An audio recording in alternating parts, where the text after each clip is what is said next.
चाहे तुम यहाँ पर हो या न हो, लेकिन आज से श्रद्धा खत्म हो जाएगी, तुमको इस खम्भे से प्रकट होना पड़ेगा। ऐसा कह दिया। जैसे ही तलवार लेने के लिए गया, उसी समय प्रहलाद जी को दिखाई दिया कि ओहो, खम्भे पर पिपील का एक चींटी ऊपर से नीचे की तरफ, नीचे से ऊपर की तरफ चल रही थी। उसी समय प्रहलाद जी को विश्वास हो गया कि मेरे परमात्मा इस खम्भे में। उसी समय जैसे ही लौट करके आया हिरण्यकश्यप, कहाँ है तेरा राम, बुला ले। उसी समय कह दिया पिताश्री, मेरा परमात्मा इस खम्भे में है। जैसे ही क्रोध में आकर के मेरे प्रभु प्रेमी जनों, जैसे ही तलवार का प्रहार किया, उसी समय नरसिंह भगवान प्रकट हो गए। बोलिए नरसिंह भगवान जय हो। जैसे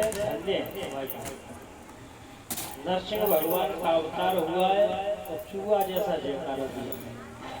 जरा जोर से जयकारा लगाओ। बोलिए नरसिंह भगवान की।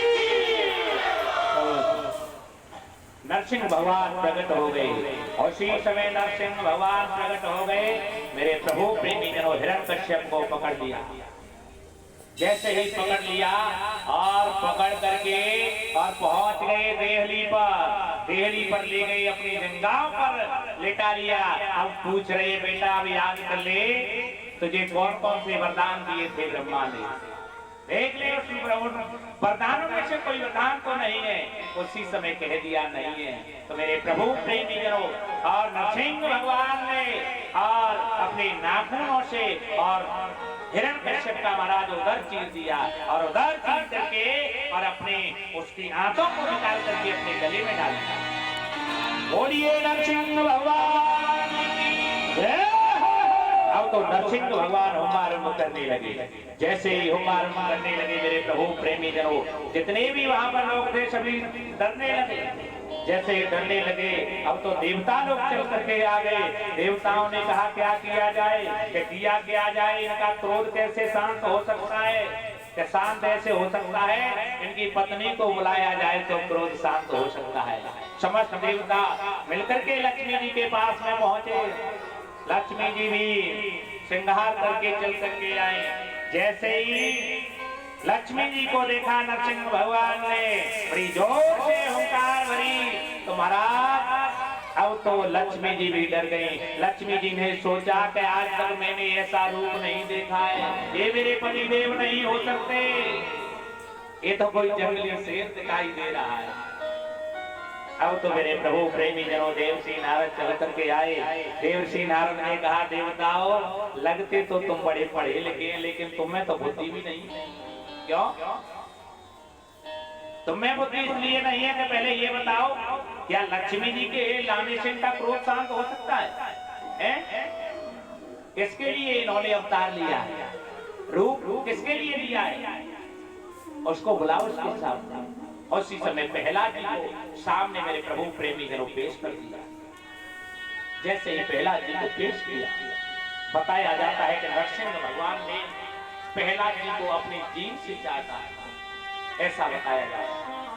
नरसिंह भगवान ने कहा, बेटा मुझे बहुत देर हो गई, आने में तुझे इतना सताया गया, बेटा माफ करना, मेरे कारण तूने बहुत कष्ट सहे, लेकिन माफ कर।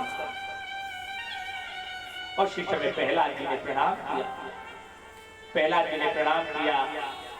उधर में नरसिंह भगवान ने कहा, बेटा ब्रह्म जी वरदान मांग लीजिए, तुम क्या वरदान मांगना चाहते हो? प्रहलाद जी ने कहा, परमात्मा मैं क्या वरदान मांगू, मैं तुमसे कोई भी वरदान नहीं मांग सकता। उसी समय कहा, नहीं बेटा तू वरदान मांग, मैं तुझे वरदान देकर दी जाऊं। कह दिया कि अगर वरदान देना चाहती है तो हे भगवान ऐसा वरदान दे दो, क्योंकि मेरे पिताश्री थे वो आपके दुश्मन थे, आपसे पैर बांधते थे। अगर वरदान देना चाहते हो तो मुझे ऐसा वरदान दे दो कि मेरे पिता की अधोगति न हो। उसी समय मेरे प्रभु प्रेमी जनों, नरसिंह भगवान ने कहा कि बेटा तू अपने पिता की क्या बात करता है, मैं तुझे वरदान देता हूं कि तेरी 21 पीढ़ियों का उद्धार होगा। 7 पीढ़ी तेरे पिता पक्ष की, 7 पीढ़ी तेरी मां पक्ष की, और 7 पीढ़ी तेरे सपोर्ट पर की, तेरी 20 पीढ़ियों का उद्धार।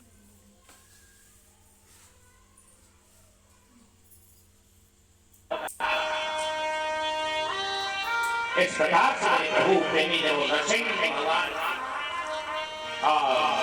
पहला जी को वरदान दिया, जैसे ही पहला जी को वरदान दिया मेरे प्रभु प्रेमी जनों, पहला जी को वरदान देकर के नरसिंह भगवान प्रकट अंतर्ध्यान हो गए। बोलिए नरसिंह भगवान मेरा नाथ तू है, मेरे साथ तू है,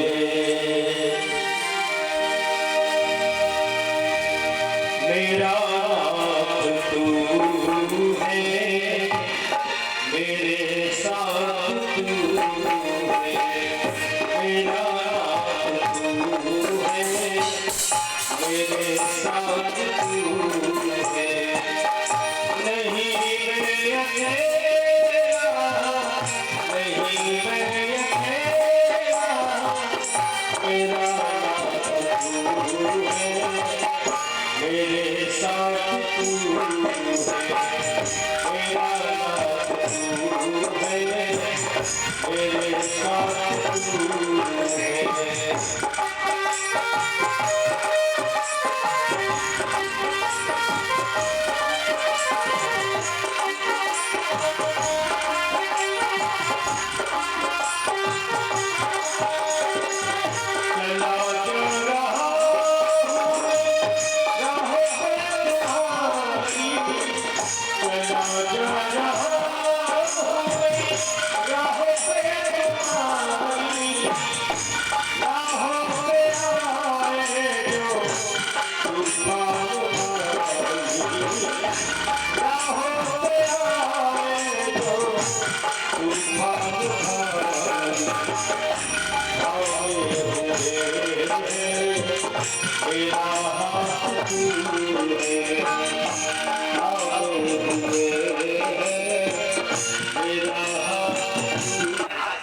तुम्हारा कोई प्रमाण बताइए। तो पढ़ने पर किसने याद किया था परमात्मा।